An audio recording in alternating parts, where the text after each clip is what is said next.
Welcome to the People's Revolution podcast. This is the space where we share stories from activists around the world. We hope that these stories inspire you to act locally as we share globally.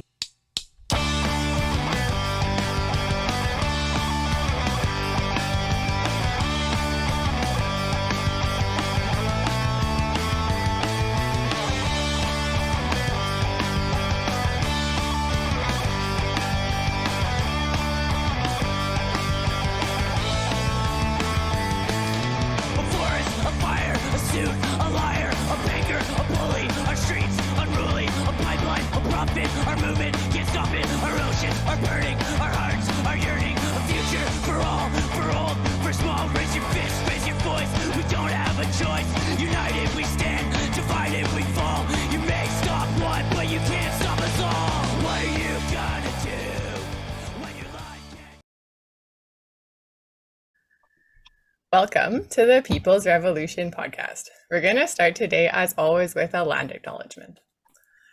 A recognition that we are on stolen land is not enough when the genocide we call history still continues today and is reinforced by the daily lives of those unaware.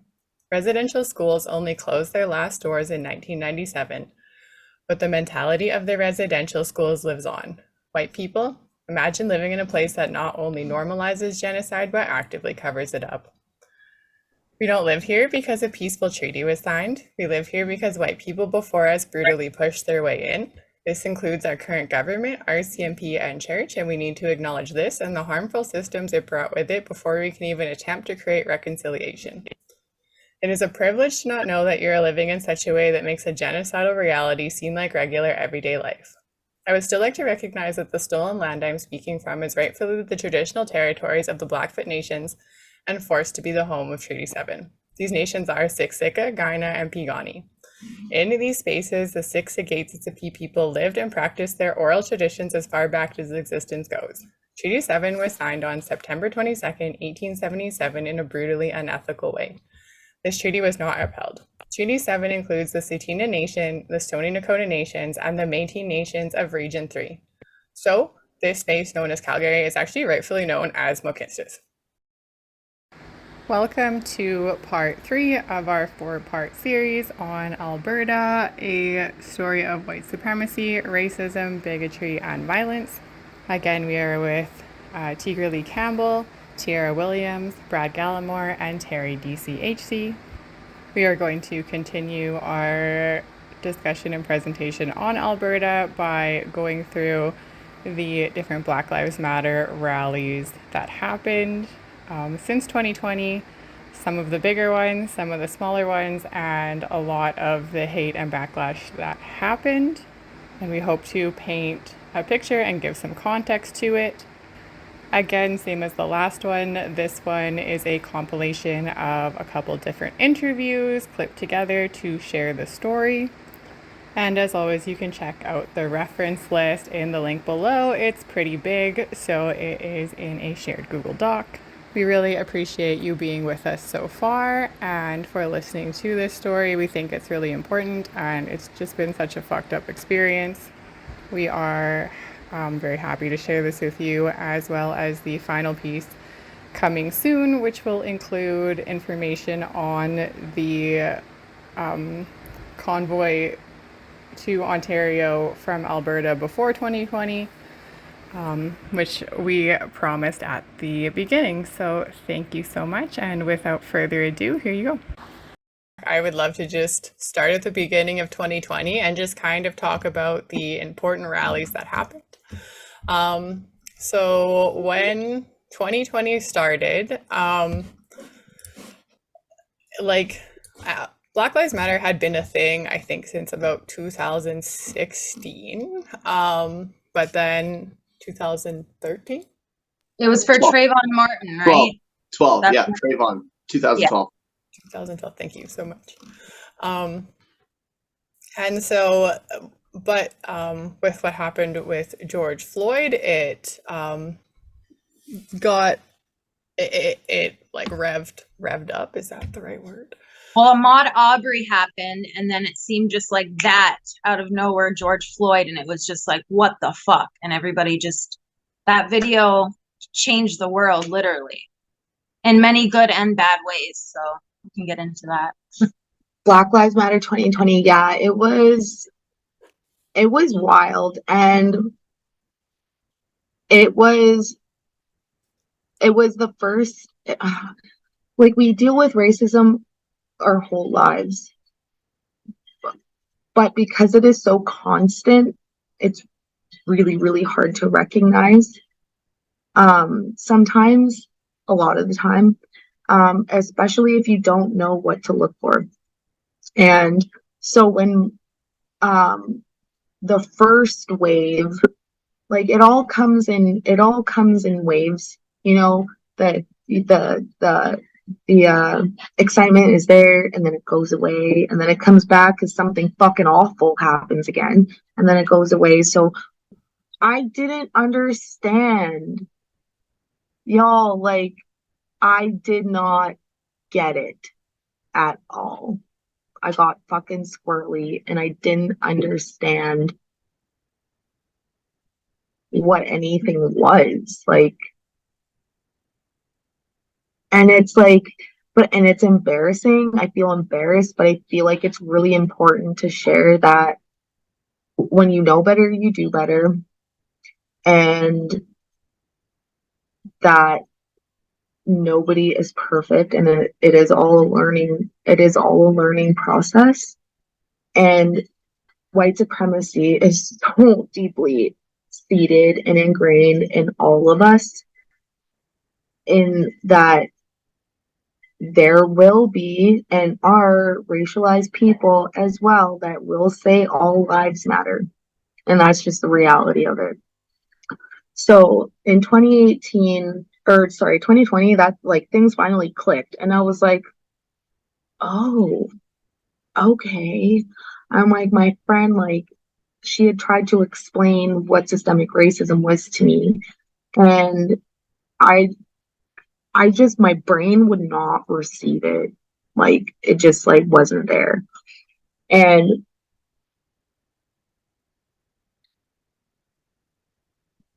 yeah, it's so interesting. Holy shit.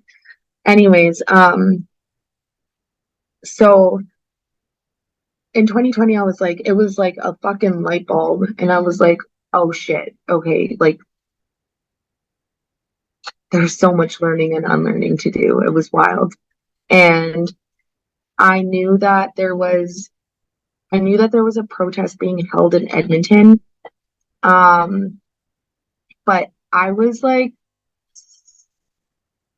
6 or 7 months pregnant, and I couldn't go. Yeah, there was big rallies in Edmonton and Calgary, and I'll just put some clips up of the Calgary one here before I put clips up of the Edmonton one here. The Edmonton one was substantially bigger. The count was 15,000 people were in attendance. That is fucking amazing. That was insane. Yeah. Can you speak on that experience, please, and thank you. Well, I just woke up one day and I was like, just heartbroken from the George Floyd. I don't know how many times I cried watching it, and just, I feel like I need to do something. I had went to my first protest a couple of years ago, and it was like very insignificant, tiny, just a few people. And I don't know, it lit a fire, kind of. So after all of that happened, I was devastated, upset. And I mean, my dad is Black, my family is Black, half of my family, and my friends are Black. And it was traumatic to see that. And basically, it's like watching your own dad die over and over on camera, but this man's crying out for his mother.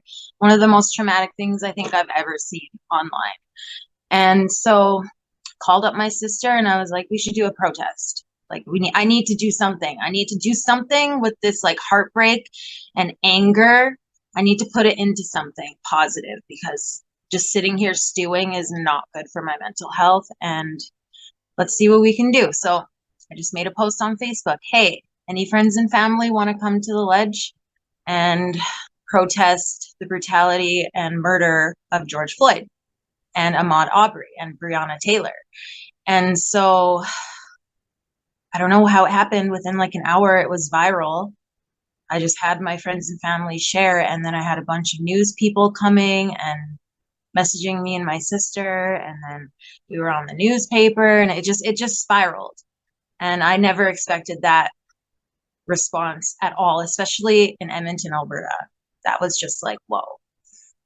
So in 3.5, 4 days, we planned this protest. We got our speakers, we got everything that we needed. We had security, we had everything. But it was the like most stressful 4 days of my life.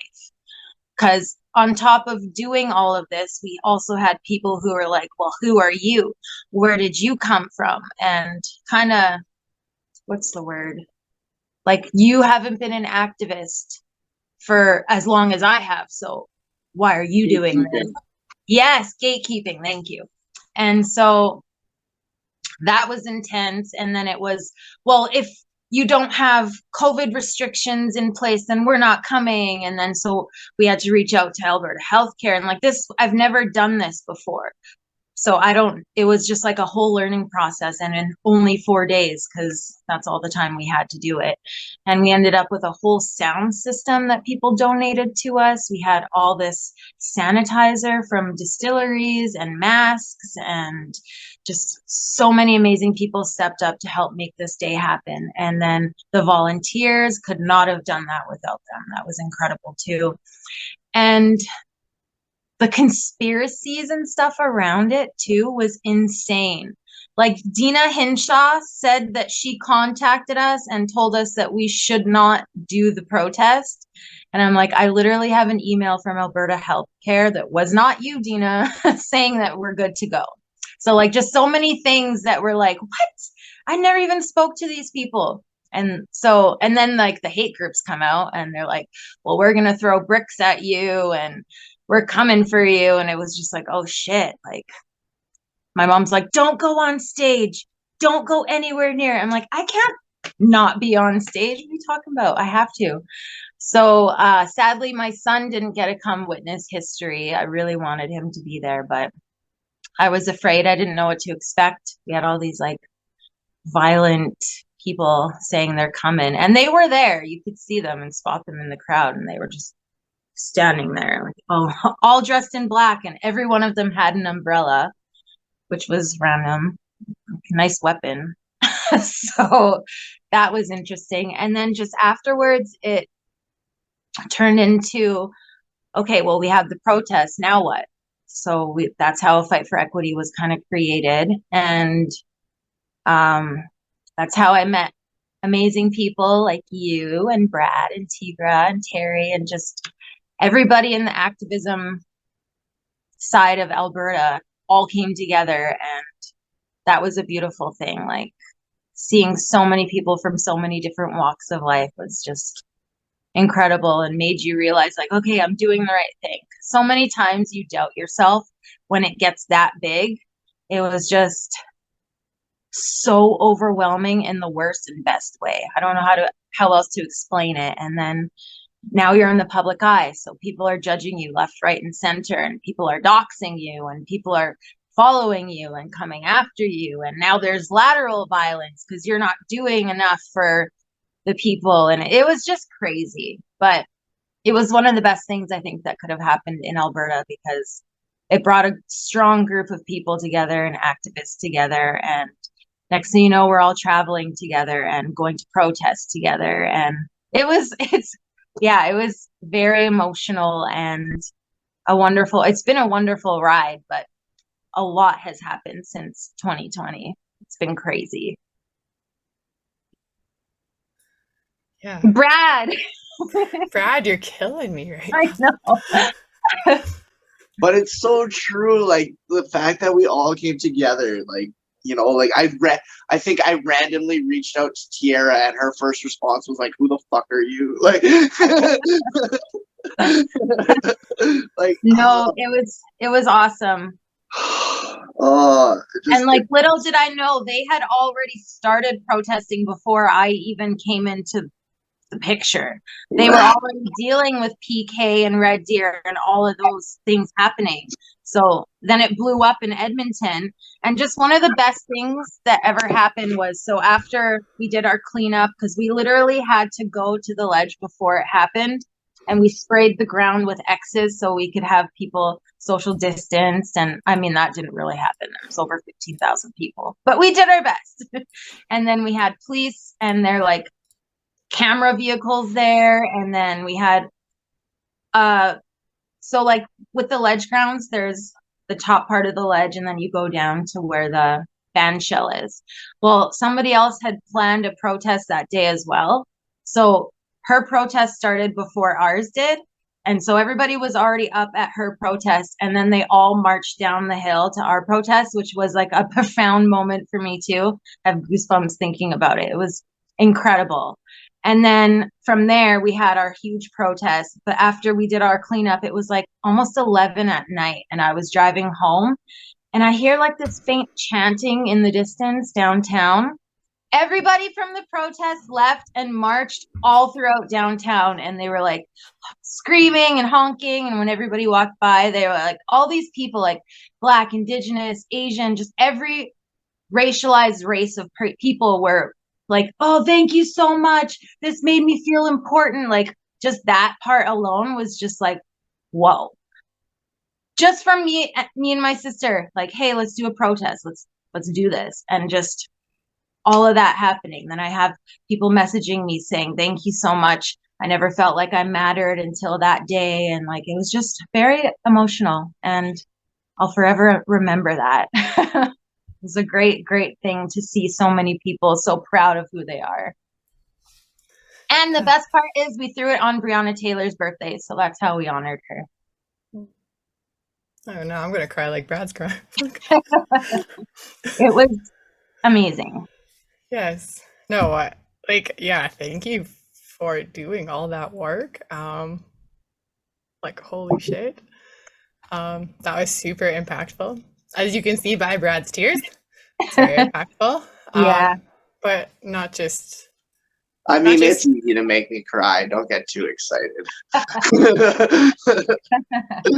I'm a crier too. But that was huge. Like 15,000 people, it's massive. That you did it in 4 days is incredible. That it had such a lasting impact is also just it was necessary. It was needed. Like I think I didn't even realize how much I needed that as well.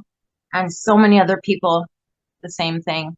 It was just very powerful. We had like so many powerful speakers on, just so many people that I was blown away by what they were saying. And then we had our like rappers and artists, and it was just great. It was a wonderful day. And it was a sad, emotional day, but it was also one of the most powerful things I've ever witnessed. Like, I can't imagine that, like, the electricity, like, that, holy shit. But I remember when Lloyd had a protest, and I went to Lloyd's protest, and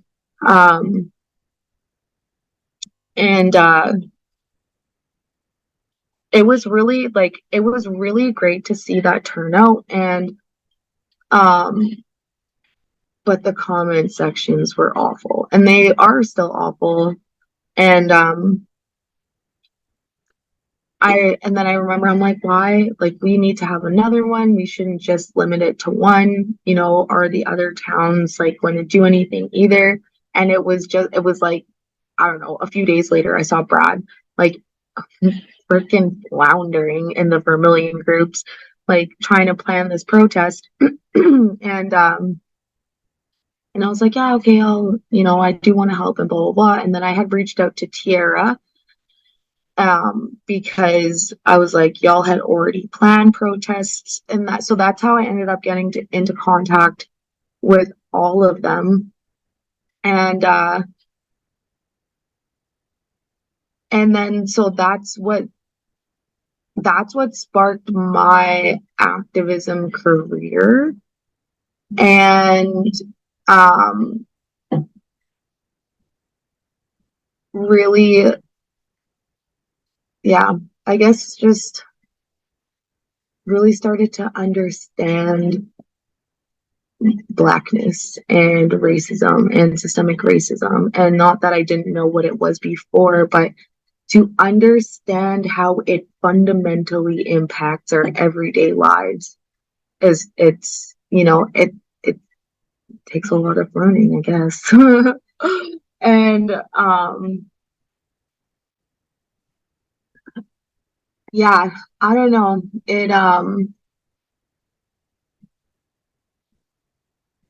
It kind of like, I don't know, it rocked my world. Like it made me like really angry.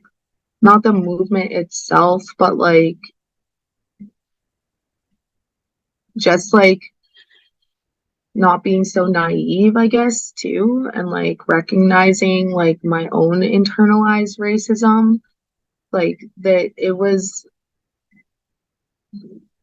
like a whole like aha moment. I don't really know exactly how to explain it. And um it just like really made you view society through not even just one, like not even just my own like lens, like biracial lens even, but like the intersectional lens, the queer lens, the female lens. Like, it's just like you're hyper aware that, this one way is not the end all be all. And I think from the Black Lives Matter movement, which is still ongoing, like it's not this, it shouldn't have to take somebody else dying, like Tyree Nichols, for it to spark the outrage again. Like it's not a fad. And but you can see how it is, but as Black people, it's not a fad. It kind of opened up a bunch of other people, like EPS now started doing their racialized, like not saying it went anywhere because I no longer work with them for a reason, but a lot of people were starting to like realize, okay, we need to change. We need to change systemically. We need to change who we are. A lot of people started doing their own work, and it was nice to see so many people. But just like everything, people kind of get bored with it, and they kind of, not everybody sticks. It didn't stick as much as I wanted it to, like maybe for the first year. But if you go on a Fight for Equity now, like there's barely any interactions. It's usually the same people, the same passionate folks. And that's the problem. We have such a short attention span. And it's like, oh, well, George Floyd happened, but now, oh, here's another death. And oh, let's mourn that. And now let's forget that. And now Tyree Nichols. And here we are again. And it's just the same thing over and over and over again. And it's disgusting. Well, we're going to link the link to A Fight for Equity below. So if this is hitting you in the feels, please join. Please start the conversation again. And please, we do need to talk about it. We have to. And engage. And this goes out to the white people in a Fight for Equity. It's okay to be wrong. You're not going to get put on blast or like ousted from the group if you're just like wrong about something, or if you're asking questions. That's the whole point of a Fight for Equity, is learning. You know how many times I was wrong in the last almost 3 years? Like you learn so much. You know how many times I was wrong today? Exactly. Right? And so, and like, I can only speak to the white people, but like, trust me, like you're going to be wrong, and good, learn, but say something, start a conversation so that you can learn, and then have those conversations with your family members, and not like, fuck your racist uncle, tell them to fuck off. But like the ones that are like, they're like, oh, I just like liked kind of parts of the Freedom Convoy. Of course you did, but now here's why you're wrong. Exactly. And here's what happened. Sure, 2 dudes in their basement started it, but then it got hijacked. So here's why you need to stay away from that shit. Mm-hmm. And it's just a conversation, and you learn those skills in a Fight for Equity. So that's That is my props, white people. Go to a fight for equity, learn some shit. Yes. Click on That's the where I link learned my below. shit. Yeah. And so after the bigger rallies kind of started to dissipate, but also kind of when they were happening, the smaller towns in Alberta started to rally, and some went peacefully. They had one rally, they did their thing. Some was not so peacefully, and it got kind of fucked up. But there was, like, for example, Lethbridge, Innisfail, Lacombe, Banff, Red Deer, the whole kit and caboodle. There was in Innisfail, they said they were going to put the rally on, and then they were like, they got a bunch of issues from people that lived in the town. Actually have a clip of some people in the town and what they thought, so I'm gonna play that here. They're not going to get any real traction in Innisfail. Innisfail, a central Alberta town of 8,000, finds itself in the middle of the province's racism debate. After an on-again, off-again, and now possibly back on-again anti-racism protest planned for this parking lot on Saturday. I've seen maybe 2 black families in this town, ever. I'm completely for Black Lives Matters, but this town's kind of not the audience that you're looking for. We never used to have them. Things were great. Don't need them now, things will be great. But they want to do it, let them go for it. The Black Lives Matter protest was initially called off after an onslaught of online bigotry, but it was revived after a wave of support. Only a few dozen people have formally committed to going on Facebook, but there are hundreds of people in the Central Alberta Against Racism group, which is linked to the event page. And as the organizer herself posted, this has expanded well beyond what she was expecting. It's a pretty small town, so I don't think it should be that big, you know? If anything, it'll be good for tourism. I'll be fishing. City News reached out to the organizer, but the calls were not returned in time for broadcast. The town's mayor says they were caught off guard by all the attention and found himself backtracking on comments to the Calgary Herald that all lives matter. In a statement, he says, "Since I made these comments, I've received many messages pointing out my lack of awareness on what is a tremendously important subject. I received this feedback with the clear understanding that I need to do better." Alberta Premier Jason Kenney is unequivocal in his support. Racism is always and everywhere an evil. It's a sickness of the soul. It must be condemned at every turn. And we must recognize a history of institutional racism here in Canada that sadly has touched us in Alberta. But there is still some question about whether or not the rally will happen. This post was up for about an hour Wednesday, expressing concerns about the potential cost of the event, but it's since been taken down. In Innisfail, Jonathan Muma, City News. Yo, hold on. I'm just going to say this. I'm still pissed off about Innisfail, okay? They got so much attention while we were dealing with the exact same shit here, and they didn't continue. So, like, don't get me wrong. I'm glad they did it, but, like, what have you heard from Innisfail lately? I know. And they got all this attention. Ugh. Tigra have been, like, putting in the work. Yeah, I didn't do it for the attention, but I was still a little pissed that she was getting all that shit, and it was like, man, what are you doing? No, yeah, because I tried to Google when I was researching for this rallies that happened in either Vermillion or Lloydminster, and like crickets. You have to Google my name to find it. Do you know how stupid that is to me? Search the white guy's name and you'll find the story of Vermillion's Black Lives Matter. Yeah, think about that. Take that home with you. Right. That was like when I got hit by that Nazi dude. Everybody made such a big deal about it, but that same weekend, 3 girls under the age of 18 got attacked in Prince Island Park, all because they were wearing hijabs and appeared as Muslims to the group of people who attacked them. Like that, nobody should be talking about the white dude who got hit by the white dude. Should be talking about the fucking hate crime that just happened. Mm-hmm. And that was a huge thing across Alberta too. The constant attacks on the Muslim people. And then when we tried to do a protest of like handing out roses and just letting them know we're here with them, EPS threatened to charge us, so we weren't allowed to do it.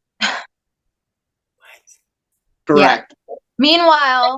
Meanwhile, every Saturday there was a freedom rally, and these are anti-maskers and people who do not take COVID seriously, and they weren't threatened or told to stop.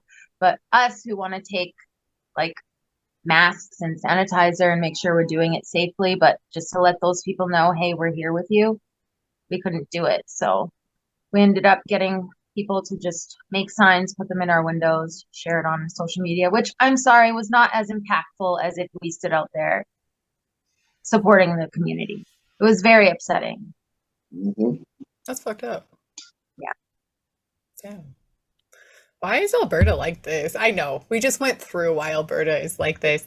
But like, holy fucking fuck. Yeah. And I guess to speak to that a little bit more, we can go on to Lacombe. The Lacombe rally, I think, was important because a hate group from a different province flew here and was like, hey, we're here and we're going to come to this very small town. I think they were actually here for the Red Deer rally. Or they stayed after the Red Deer rally, because I think it was after. It was in October. But I have a clip of it that I'm going to show here. Well, an anti-racism event in Lacombe today aimed to educate. About 50 people attended the anti-racism conversation at the Lacombe Memorial Centre. Various groups were invited to share their experiences. A small group of counter-protesters moved around the perimeter of the gathering, but kept their distance as police watched. Fucking assholes.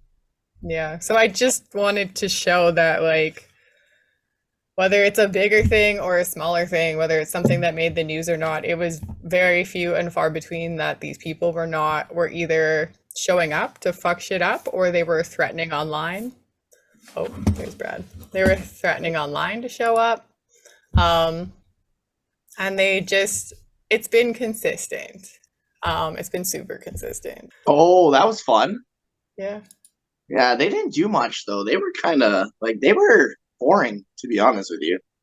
You know, like they showed up and they like had their big ass Canadian flag but like they didn't even just try like to get show past off us. their jackets and like Yeah. there. They didn't even try to get past us though. Like they were honestly, like, of all the people we've dealt with, they were the most boring. I was like, It's why'd you funny, even come? We What's used that? to deal with them. We dealt with them a bunch here in Ontario before I moved out to Calgary. And they were the ones who were causing like the most havoc out of all the groups. Really? And then I came out there and I wasn't at the Lacombe rally, but I remember hearing about it and everyone saying that, and I was like, seriously? And it's the same people from Ontario. And like I saw I'll the be pictures right and back, it was baby. Will Yep. same group of people. And like when we were here, so like at Pride in Hamilton, for example, in 2019, one of the guys who came out there, he ended up being called the Canadian Pan Man because he went after people at the Pride rally with like a motorcycle helmet and was like bashing people's faces in and shit like that. And like a couple days later, same thing, attacked people inside of the Eaton Centre in Toronto because they were Antifa. And then when we had the rallies in this small town outside of Kitchener to get rid of the Sir John A. Macdonald statue, they showed up there, and every time that the statue got painted red, they would show up with fucking toothbrushes and like cleaning supplies, and they clean all the paint off of the fucking Sir John A. Macdonald statue. One time it turned into a confrontation, but then they ended up getting in their car and leaving because there was just way too many people that it wouldn't have worked out well. But yeah, they were the ones who were causing a lot of problems here. And then when I came out there, it was like Stephen Lane standing there waving a flag with the old dude in a fucking walker and some random kid who was like 16 years old. And it was just like, oh, these guys are kind of a joke. Yeah, like and I'm not trying to call them out or anything, but they were boring. Like there was me and I think one like tiny woman, and they like didn't even try to push past us. And I was like, I'm not a big fucking guy. Like if you're afraid of me and a small woman, like maybe this isn't the right career for you. I wonder if it could have been because of the charges that there were at the time. Because there was a bunch of charges that stemmed from Hamilton. It might be, but it was interesting because we were all freaked out, of course, because these guys show up with their big Canadian flag and they all came in a little truck convoy and they all get out. And I'm like, oh, fuck, this is going to be a problem. And they just yelled from the background. I was like, keep up the great work. Well, and the whole reason they were out there was to do survival training. And they came out and met up with whoever the fuck else they went out with and went out into the forest and went camping for a weekend. I can't imagine those people survived very long. Me either. Like, I mean, we were survival training, but they had like a 30-foot trailer with satellite and fucking full operating kitchen. What the fuck? They're surviving. Yeah, we were really rough in it. Which, okay, that's actually been a consistent theme, is like survivalist training and training camps. Like that is also a thing that's important to note. Like we can make fun of them. I love making fun of them. But like sometimes I live in Vermillion. Everybody here knows how to survival. Okay, like it's called hunting, right? But I think that it's important to note that scarier people than these people that we're talking about do that. Correct. And they do it. They also do like training with weapons while they do it. The fact that, sorry. No, I was just gonna say in Vermillion we just call that hunting. Yeah, camping and hunting, but they're like, right, like they're like, oh, we're doing survival training. Yeah, I'm pretty sure you were just hunting actually, but without actually getting anything. So you were foraging. Like as much as like these smaller groups going out and doing their survival training versus like militia groups going out and doing survival training.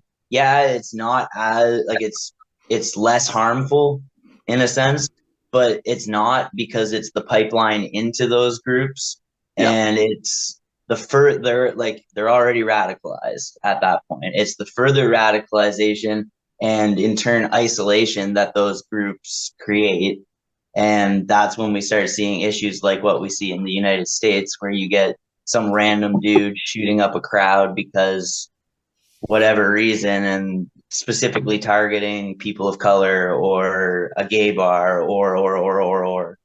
Yeah. Very good point. You're right. I shouldn't make light of it. You know, and we get things like Red Deer 2020. Fuck's sakes. Fucking unfortunate. Yeah, the small towns, like, they're pretty brazen with their racism. I mean, what did St. Paul's church show? Was it like the White Lives Matter? They had something on their church banner in St. Paul. Yeah, they did the All Lives Matter. All Lives Matter, yeah. Red Deer 2020. For legal reasons, the next portion on Red Deer and the RCMP contains a lot of material that is alleged. I would like to just take a minute to put a firm line between the facts and what we're going to share allegedly, because the police in Alberta like to sue people. So the facts are there was a anti-racism, family-friendly educational event in Red Deer, and threats were made pretty publicly on the internet beforehand. The police were contacted, especially by people that were trying to put the event on, and they were made aware of the threats as well as a change of venue, what time the event was, and all that stuff. The police did factually show up late, what they claim was on time. So here's where the allegedly parts come in. So the police went upon arrival, and there had already been a fight for about 20 minutes. They allegedly stated they did not know that there was a change of venue or the whereabouts. They allegedly had some issues with figuring out the time that people would be there. Allegedly. There is videos of them talking about what they did and did not know. And then there's also the fact that there was a 20-minute fight before their arrival. How that slipped through the police's fingers or perceptions, that is only for us to speculate. There is no claim of fact in our speculation for legal reasons. ACAB forever. I'm so Do sorry. we have to? Do we have to? We don't have to watch the video, but I'm going to play the video for everybody here. Violence at an anti-racism rally in Red Deer shocking many this week.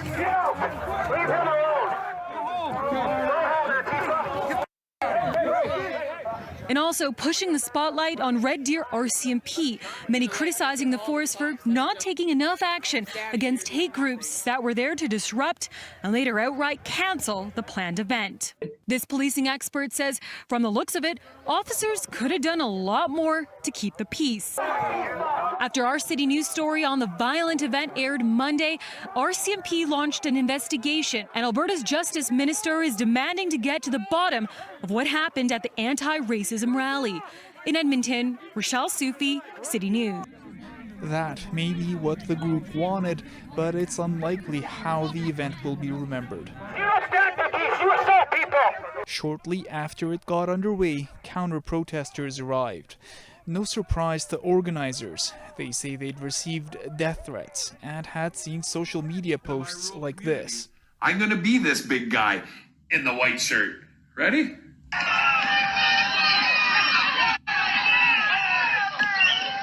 Watch what he does.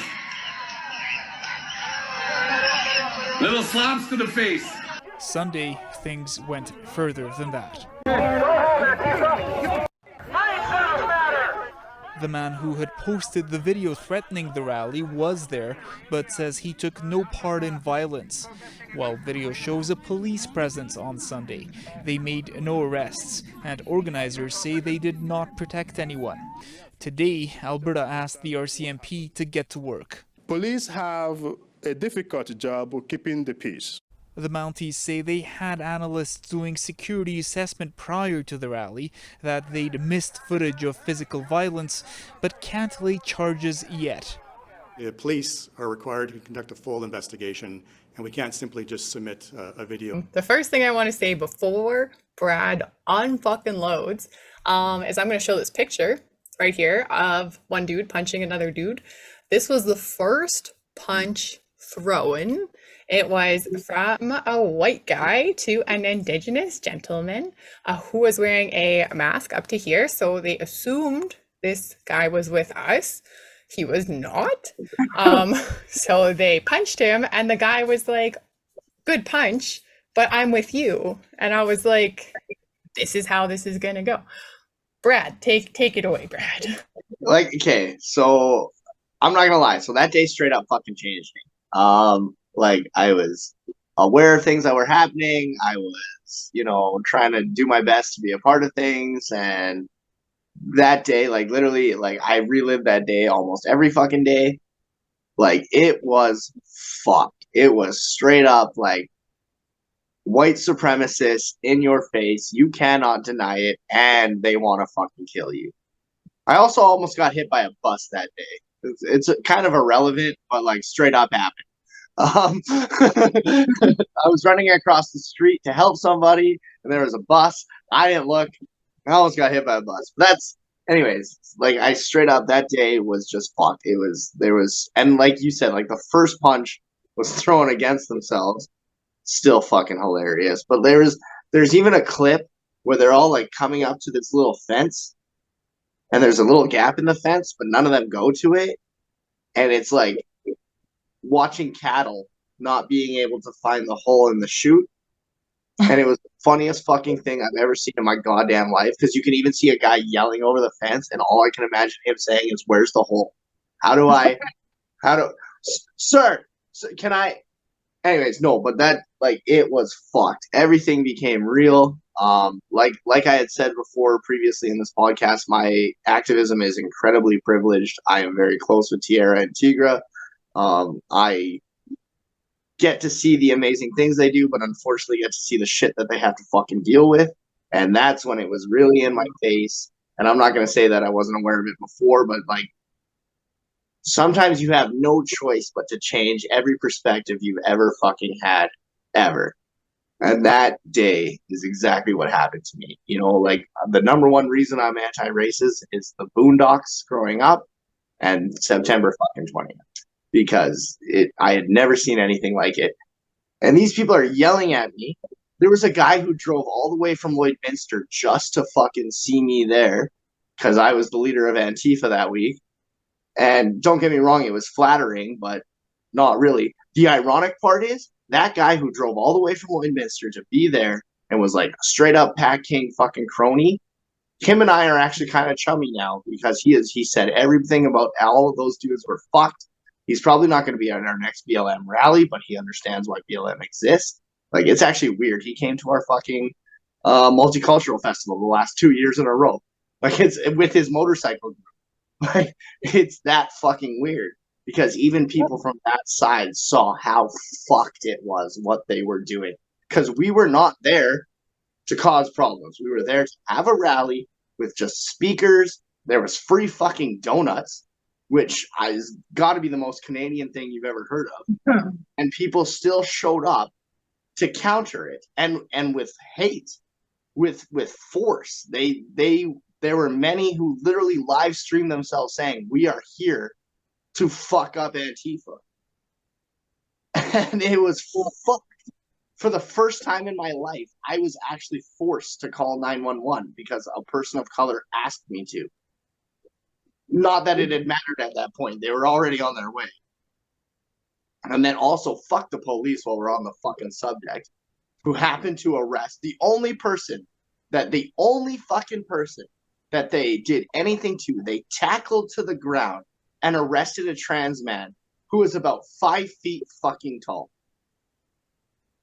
And, like, I love this person to death, no offense, not exactly a fucking threat. Look, you know, the only thing you need to worry about from this person is they might, like, throw butterflies at you. Like, this is how nice of a person this excellent man is. And, like, and I had it on video, I recorded it. I have it on video of him throwing him to the ground and arresting him. And it was like, it was fucked. And I may have it confused. It might not have been the 5 foot tall one. There are a couple.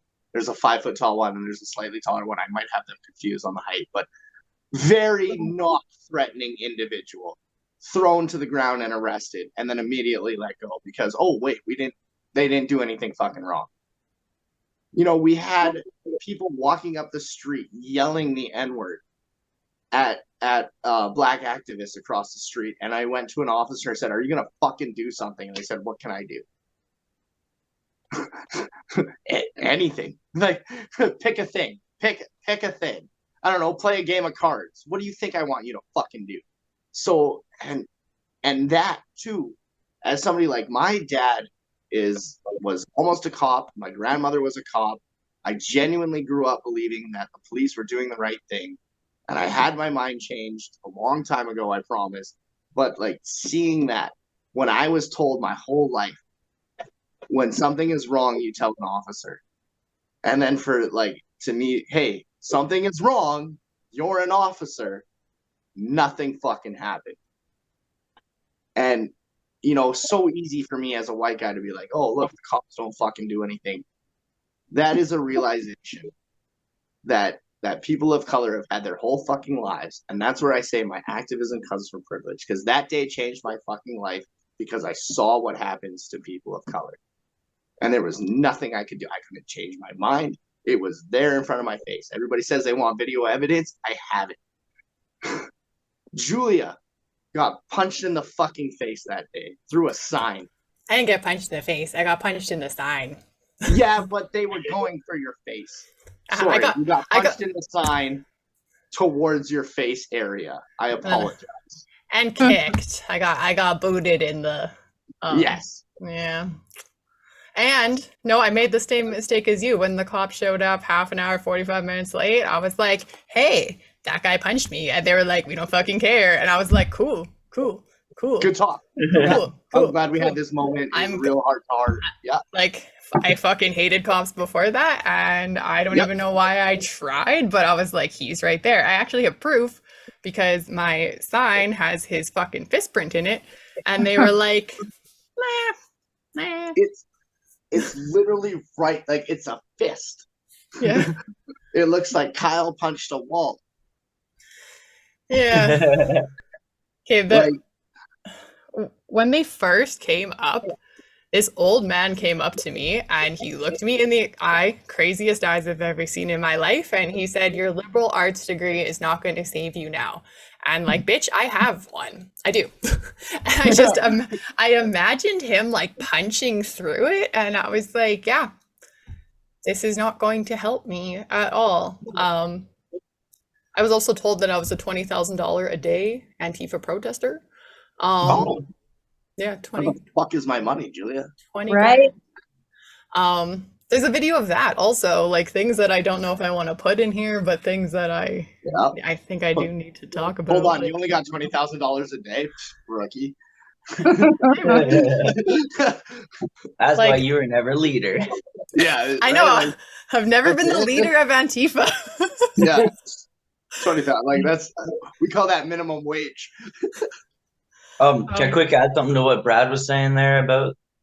So I wasn't at Red Deer again. I moved to Calgary 2 months after it happened, I believe. But exactly what happened there and what you were saying, like about how people were showing up, I'm here to beat up Antifa and all that. Like, it just goes to show how much Canada really is like the States, and how that right-wing culture war bullshit permeates into our society as well, and how we really need, like, the populism that's coming from it is, we need to be watching that just as much as what we are in the States, but we're more worried about what's happening in the States than we are in our own country, if that makes sense. Or our own backyard, whatever. That's absolutely correct, because we look at it, and especially when it comes to like the Black Lives Matter and George Floyd, everybody always says, "Oh, that's in America. That's in America." Look in your backyard. The same damn thing is happening, and the same anti-BLM things are happening here. It's the exact same. I know somebody personally who was shot dead by the cops here in Kitchener-Waterloo, smaller city than Calgary in Canada, all because he was threatening to kill himself with a paring knife, holding it through his throat. They showed up, they gave him 30 seconds to drop the knife, he didn't drop it, and they fucking unloaded 21 bullets in this guy. It happens here just as much, and he was a racialized person. It happens here just, like, it's just not as prevalent because we don't have as much population. We have a 10%, right? Or 10% of their population. Yeah, where it happens just as they're like Sammy Yatim in Toronto on the back of the bus, a underage kid at that, who is a person of color, again, suffering with mental illness, who wanted to hurt himself. And in the end, the cops didn't give him a chance, and he caught 8 bullets. You're more likely to die by police if you're having a mental health break as a racialized person in Canada than any other person. Yep. Tigra-Lee's thoughts on Red Deer. I was so pregnant, like, because Red Deer, what month was that? September? September 2020. Yeah, and I had my baby was a month old, so I couldn't go. It's a good thing you didn't go, to be honest. I went to the community. I did go to the community discussion that I had in Wetaskiwin, and I brought, but because I knew that how shit was going to go down in Red Deer, I couldn't consciously bring my kids to that, knowing that there was going to be danger, and I really wanted to be there. That was like I really, really wanted to be there, but there was no way I could like put my kids in danger and like put myself in that much danger knowing that like my baby was so new. But I do know like that whole thing was fucked up. Like we were all a part of that planning process. And just to know that, first of all, it was supposed to be peaceful. It was planned peaceful from the beginning. And then second of all, knowing that even the location was changed to try and negate whatever wrath was going to come down, and they still showed up to the second location anyways, like that was super fucked. It's also like a good point that, you know, you knew that shit was going to go down.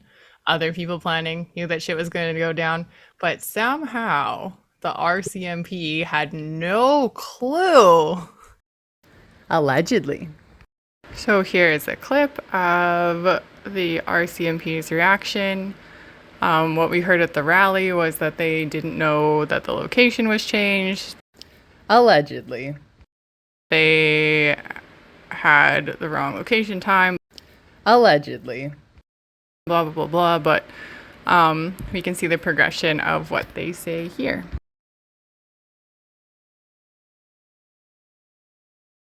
RCMP say they were aware of the rally but didn't arrive until after the violence started. Red Deer RCMP Superintendent Gerald Grobmeier defending the officers' actions, saying nobody expected violence to erupt and officers did intervene despite what the video shows. It looks like we didn't take any action, but you have to remember that at that time, what was seen on the video, we weren't there. Had we been there, we would have taken action. I guarantee you, we certainly would have separated the groups, which we had to do several times throughout the protest and demonstration. They had analysts working on this gathering in advance, but organizers and the counter group showed up earlier than officers. Superintendent Gerald Grobmeier told media an investigation is now underway. If victims and witnesses come forward, there could be enough evidence to warrant assault charges. Going forward, he says his officers will be prepared. This escalated very quickly today, so clearly the tone has changed. We'll ensure that our response matches that. Going back to the timeline, you said RCMP arrived there a little bit later because there was a change in venue last minute. My question is, why was the RCMP unaware of the change in venue, but dozens of counter-protesters and hate groups knew exactly where to go? We were aware of the change in venue because the person who organized the protest informed us, so we knew where it was going to be moved to. This happened again before we arrived, so it wasn't that we went to the wrong venue. We knew where to go. These events happened prior to our arrival. With respect, you said the other Red Deer protests were peaceful, but just a week prior to this one in neighboring Ponoka, someone was hit by a truck, and your counterparts are investigating that as a hit and run. We've also seen at least one social media video of someone basically hinting there would be violence if this event did take place. So why weren't you watching more closely with an idea that things could get worse? So we did have our analysts monitoring social media, and we did plan for it. So we had, at one point, we had 16 police officers at the event on Sunday. So you had analysts in advance looking at this? Yes, we always do. For every protest we would have, just to ensure, to see if there's any, what the chatter might be. So but both sides beat you there, correct? The time? Both sides beat you there to this point, the RCMP. They were there before we were, yes. So if you did have analysts looking in advance, and yet you're saying the other protests were peaceful, I'm just not following, I guess. Like, did you expect this to get bad, or did you not expect it to get bad? We certainly didn't expect to see what we saw on Sunday. I don't think anybody did. RCMP telling media at a news conference Tuesday that officers were not there for the punches, but admit they knew about the online threats leading up to the rally. Now backlash online against RCMP, claiming they did not take the threats seriously. One person tweeting RCMP are failing in a big way. Their response to this is more disturbing. Others calling for RCMP to commit to do better. But it almost feels like there's some willful, displays of inaction because of maybe broader narratives around defunding, police services throughout North America. And I hope that's not the case. I'm laughing, but it's not. It's funny. just such It's a blatant fucking lie. It's a fucking full-faced lie. lie. Allegedly. It is such a lie. And like, even like, she spoke to the it was like days before, wasn't it, when she spoke to the RCMP and let them know like what was happening. I think a bunch of people did. Yeah. And the fact that she knew that what they were planning and knew that that was happening, so she changed the fucking location. She changed the location of the event altogether to get away from what was coming. And the RCMP were notified multiple times on the day, asked, like, literally, we're going, you should be there. And they were 5 minutes away and they were still fucking late. You know, like half an hour. Yeah, half an hour late. And it's like the one fucking time I will never, ever, ever call RCMP to be at any of my events. I don't give a fuck. I don't care. But that one time that they were called to be at that fucking event, and they are lying, saying that they did not know.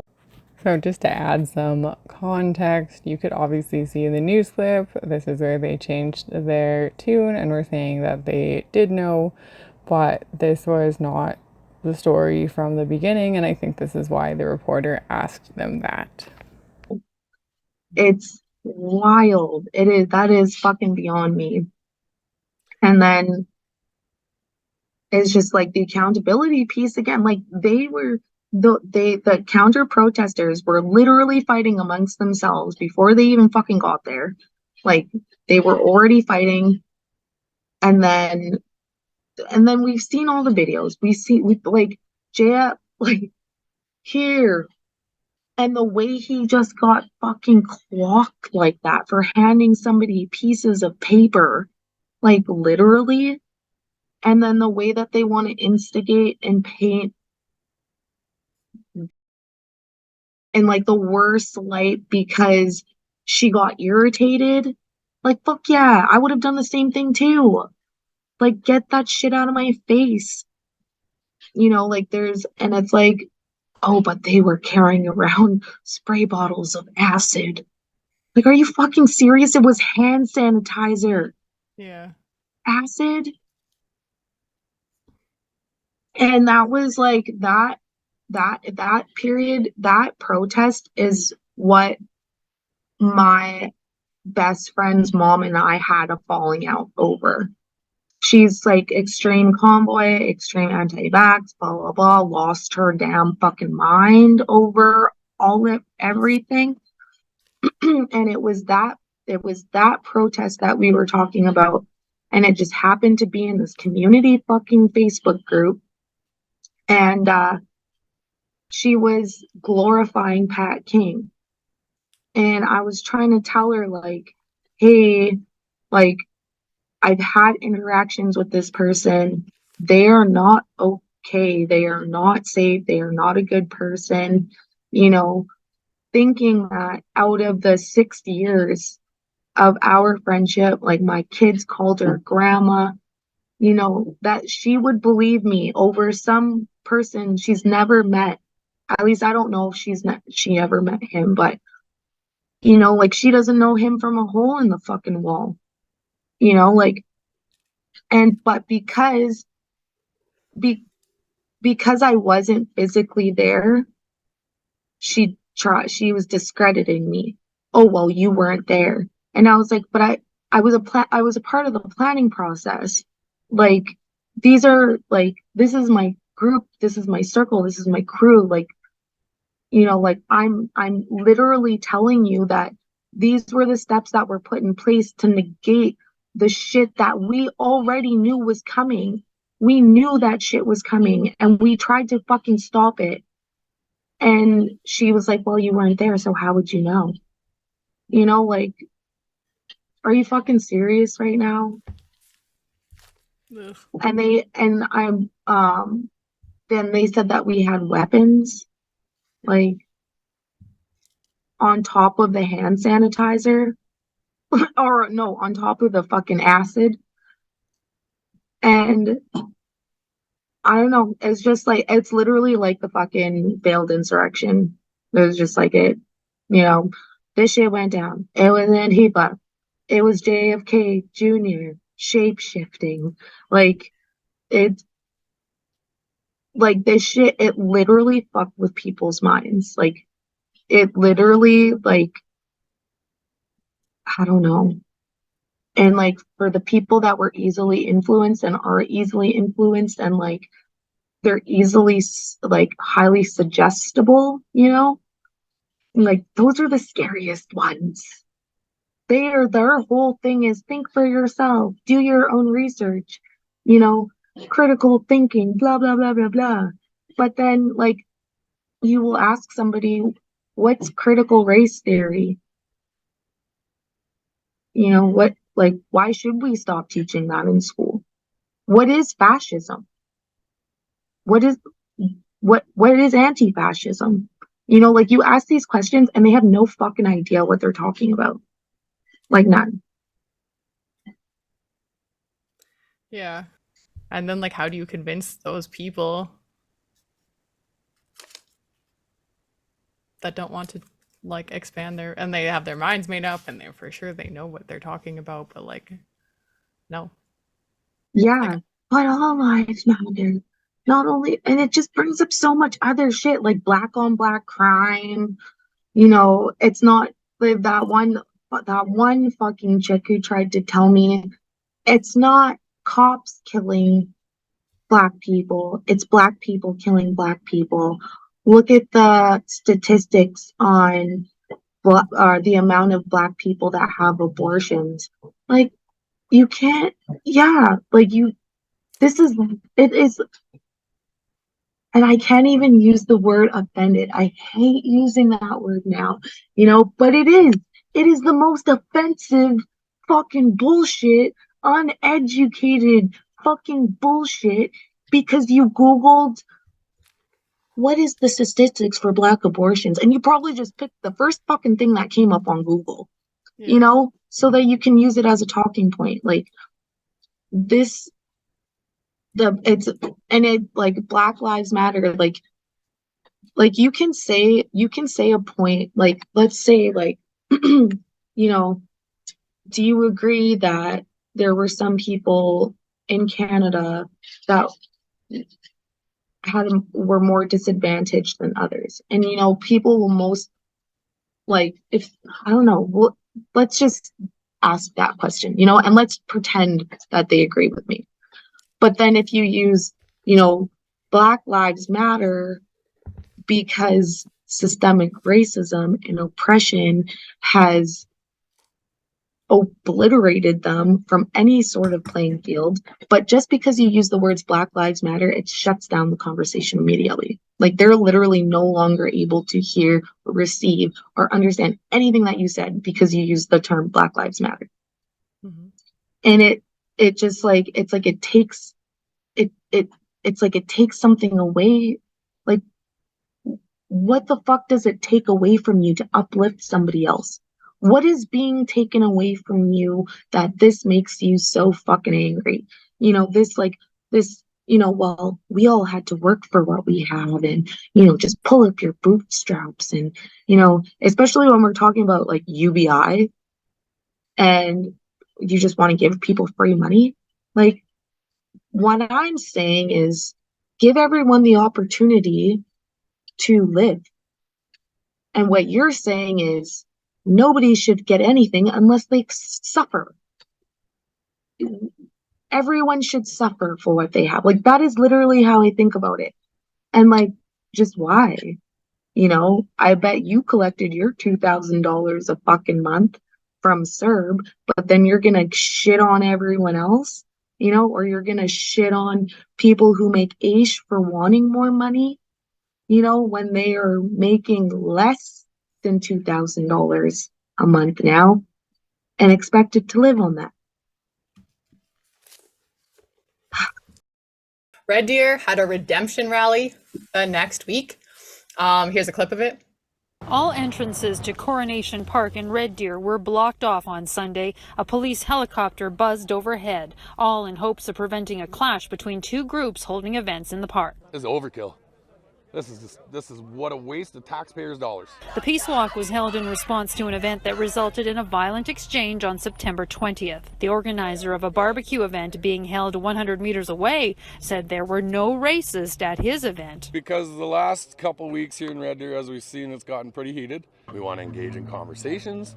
We want to understand them. They can understand us. But when we don't align ourselves with them, then all of a sudden they're calling us racist white supremacists. But once the anti-racist groups marched to City Hall, a shouting match occurred and RCMP members had to step in, separating some of those who attended the barbecue from those involved in the Peace March.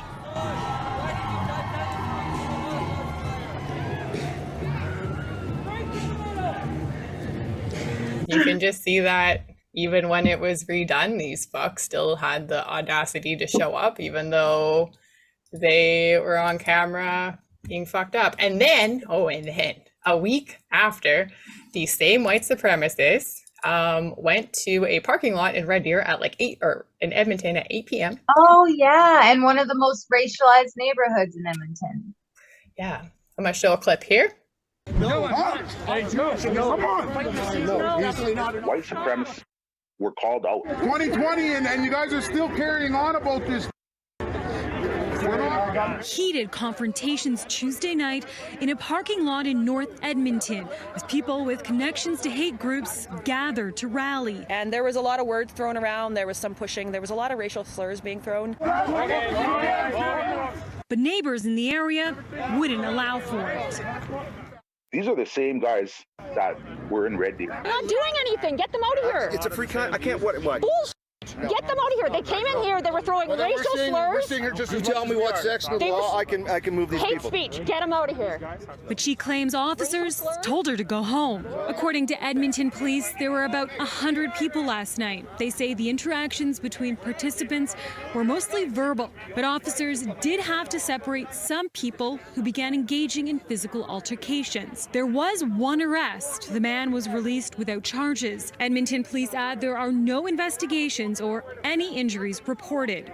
The rally coinciding with the presidential debate where Trump refused to denounce white supremacist groups. Stand back and stand by.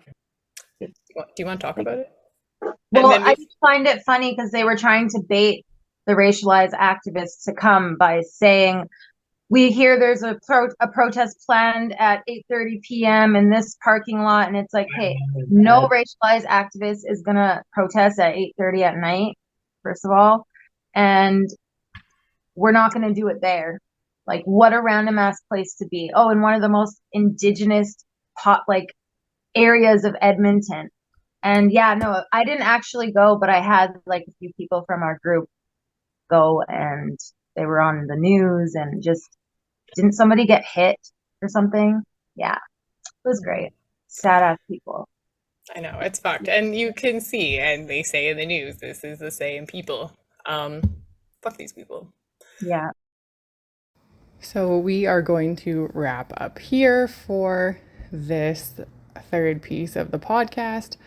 And we are going to start the fourth one next time with the probably long anticipated and long promised first convoy before 2020, and then finish up with some final stories and reflections on Alberta. Thank you for watching and listening so far, and we appreciate you.